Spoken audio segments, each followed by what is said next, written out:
দর্শক আপনারা দেখছেন, আপনারা জানেন যে কয়েকদিন ধরে রংপুরে কিন্তু উত্তপ্ত অবস্থা চলছে এবং সাবেক রাষ্ট্রপতি হোসেন মোহাম্মদ এরশাদের যে ভাই জাতীয় পার্টির চেয়ারম্যান জিএম কাদেরের বাড়িতে হামলার ঘটনা ঘটেছে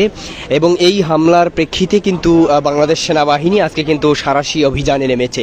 এবং বাংলাদেশ সেনাবাহিনীর ব্রিগেডিয়ার জেনারেল হুমায়ুন কাইয়ুম তার নেতৃত্বেই কিন্তু এই সাঁড়াশি অভিযান আপনারা দেখতে পাচ্ছেন যে এই যে পায়রা চত্বরের যে জায়গাটি সেই জায়গাটি কিন্তু ব্লক করে ফেলেছে এবং এখানকার যারা হামলা চালিয়েছে তাদের যারা নেতা রয়েছে তাদেরকে নিয়ে আসা হয়েছে। বিশেষ করে আমরা দেখতে পাচ্ছি বৈষম্যবিরোধী মহানগর আহ্বায়ক ইমতিয়াজ আহমেদ ইমতি এবং জেলার যিনি আহ্বায়ক ইমরান আহমেদ তাকে নিয়ে আসা হয়েছে এবং বিএনপির যিনি মহানগরের আহ্বায়ক শামসুজ্জামান ছামু এবং সদস্য সচিব মাহফুজুল নবী হাবিবুল নবী ডন তিনিও কিন্তু এসছেন এবং তাকে কিন্তু বলা হচ্ছে, আমরা যেটা শুনেছি ব্রিগেডিয়ার আমরা দেখতে পাচ্ছি এবং জেলা বিএনপির সদস্য সচিব যিনি আনিসুর রহমান লাকু তিনিও কিন্তু উপস্থিত হয়েছেন। বিশেষ করে যে ঘটনাকে কেন্দ্র করে এই ঘটনাটি ঘটেছে, যে অর্থাৎ সাবেক রাষ্ট্রপতি হোসেন মোহাম্মদ এরশাদের বাড়িতে যে ঘটনা, স্কাই ভিউর যে সেনপাড়ায় ঘটনা ঘটেছে, সেই ঘটনাকে কেন্দ্র করে কিন্তু কয়েকদিন ধরে আমরা দেখেছি যে আজকে কিন্তু গতকালকে জাতীয় পার্টি একটা মামলা দিতে গিয়েছিল, সেই মামলা কিন্তু অফিসার ইনচার্জ গ্রহণ করেনি এবং আজকে কিন্তু বৈষম্য বিরোধী এবং এনসিপি কিন্তু গেছে মামলা দিতে জাতীয় পার্টির বিরুদ্ধে, সেই মামলাও কিন্তু গ্রহণ করা হয়নি। অর্থাৎ এর মধ্যেই কিন্তু একটি ধোঁয়াশা ছিল। তারপরক্ষণে আমরা দেখলাম যে বাংলাদেশ সেনাবাহিনীর একটি চৌখুজ দল, অর্থাৎ বাংলাদেশ সেনাবাহিনীর যে রংপুর ক্যান্টনমেন্ট আছে সেই জায়গা থেকে ব্রিগেডিয়ার জেনারেল হুমায়ুন কাইয়ুম তিনি যেহেতু দায়িত্বে আছেন, আমরা তার মুখে থেকে কিছুক্ষণ আগে শুনেছি তিনি যেটি বলছেন এবং নেতাদের যারা সিনিয়র নেতৃবৃন্দ আছেন বিএনপি এবং বৈষম্য বিরোধীদের তাদের কাছে বোঝানোর চেষ্টা করছেন যে আসলে তাদেরকে কিছুই করবে না, যে লোকজন বা যারা ওই দিন হামলার সাথে জড়িত ছিল, বিশেষ করে ধারালো অস্ত্র এবং লাঠি ছিল তাদের হাতে, তাদেরকে চিহ্নিত করে তাদেরকে চায়, এইরকম একটি বিষয় কিন্তু তিনি বারবার উল্লেখ করছেন এবং তারপরে বারবার বোঝানোর চেষ্টা করছেন এখানকার যারা রংপুরের যারা নেতা রয়েছেন। আমরা দেখতে পাচ্ছি যে এই যে পায়রা চত্বরের যে জায়গাটি, আমরা কিছুক্ষণ আগে দেখলাম যে বদরগঞ্জ যে রংপুর কোতোয়ালি থানার যে পাশ দিয়েই কিন্তু এই গাড়িগুলো এসছে এবং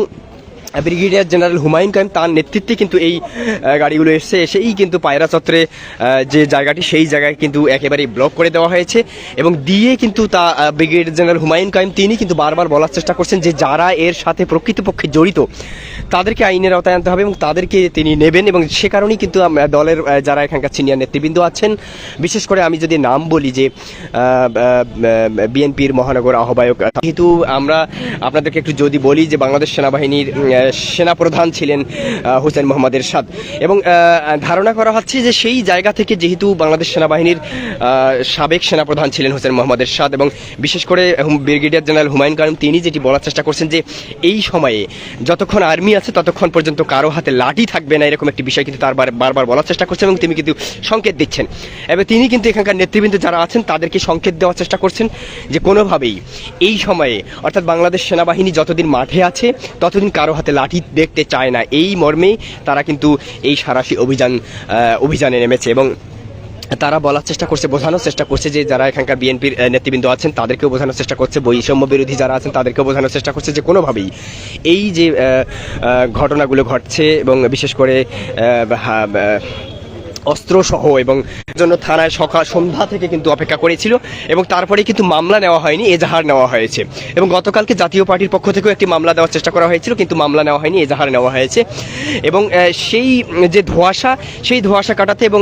এই যে রংপুরের উত্তপ্ত পরিস্থিতি, আজকে কিন্তু জাতীয় পার্টির কো চেয়ারম্যান যিনি মোস্তাফিজুর রহমান মোস্তফা তিনি কিন্তু এনসিপির উদ্দেশ্যে বলেছেন এবং 24 ঘন্টার মধ্যে মামলা নেওয়ার আলটিমেটাম দিয়েছেন এবং বৈষম্য বিরোধী শিক্ষার্থীরা তারাও কিন্তু আজকে জাতীয় পার্টির বিরুদ্ধে মামলার জন্য প্রস্তুতি নিয়েছেন এবং সেই মামলা কিন্তু নেওয়া হয়নি। আপনাদেরকে একটু যদি বলি যে গত পরশু দিন অর্থাৎ শুক্রবারই কিন্তু আমরা দেখেছি যে সাবেক রাষ্ট্রপতি হোসেন মোহাম্মদ এরশাদ যে বাড়িতে থাকতেন স্কাই ভিউ, সেই বাড়িতে কিন্তু জাতীয় পার্টির চেয়ারম্যান জিএম কাদের তিনি 5টার দিকে রংপুরে এসেছেন এবং রংপুরে একটি বিয়ের দাওয়াতে এসেছেন বলে আমরা জেনেছি এবং এই বিয়ের দাওয়াতে থেকে কিন্তু তিনি অবস্থান করছিলেন তার বাড়িতে। হঠাৎ করেই কিন্তু আমরা দেখেছি বৈষম্য বিরোধী শিক্ষার্থী এবং এনসিপির যারা আছে তারা কিন্তু আমরা দেখেছি যে প্রেস ক্লাব থেকে তারা একটা মিছিল নিয়ে কিন্তু গ্র্যান্ড হোটেল মোড়ের দিকে গেছে এবং গ্র্যান্ড হোটেল মোড়ের যে জায়গাটি সেখানে কিন্তু বৈষম্য বিরোধী শিক্ষার্থীরা বসে পড়েছিল এবং তারপরে কিন্তু আরেক দল শিক্ষার্থী এসেছে যারা চিহ্নিত করা হয়েছে বিএনপির সাথে জড়িত।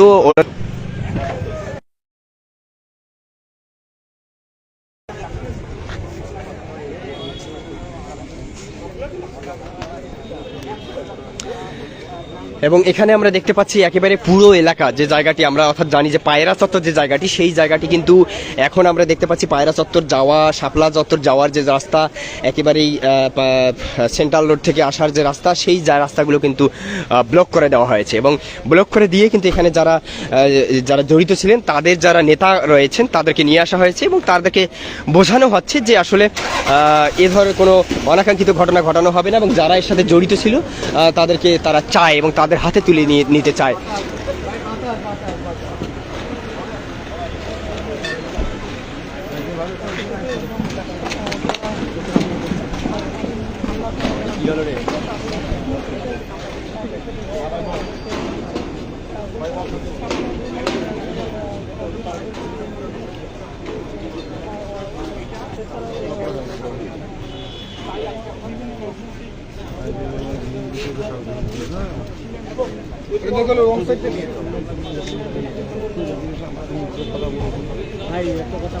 চুপচাপ থাকো বাবা,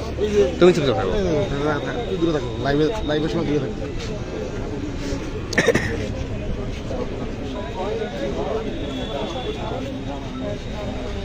আপনারা দেখছেন যে পায়রা চত্বরের যে জায়গাটি সেই জায়গাটি কিন্তু ব্লক করে রাখা হয়েছে এবং আর্মি বলছে, এখানকার ব্রিগেডিয়ার জেনারেল হুমায়ুন কাইম তিনি যেটি বলছে, বারবার বলার চেষ্টা করছে যে এখানকার নেতৃবৃন্দ যারা আছে বিএনপির বৈষম্য বিরোধী তাদেরকে ডেকেছে এবং তাদেরকে ডেকে তাদের যারা নেতাকর্মী ওই দিন জড়িত ছিল, হামলার সাথে জড়িত ছিল, অর্থাৎ সাবেক রাষ্ট্রপতি এবং সাবেক সেনাপ্রধান হোসেন মোহাম্মদ এরশাদের বাড়িতে যারা হামলা করেছে তাদেরকে তারা এখান থেকে নিয়ে যাবে বলেছে এবং তারা বলছে যে যদি তাদেরকে দেয়া হয় এবং তাদের হাতে যেন তুলে দেওয়া হয় এবং যতক্ষণ না পর্যন্ত তাদের হাতে তুলে দেওয়া হবে তাদেরকে, ততক্ষণ পর্যন্ত এখান থেকে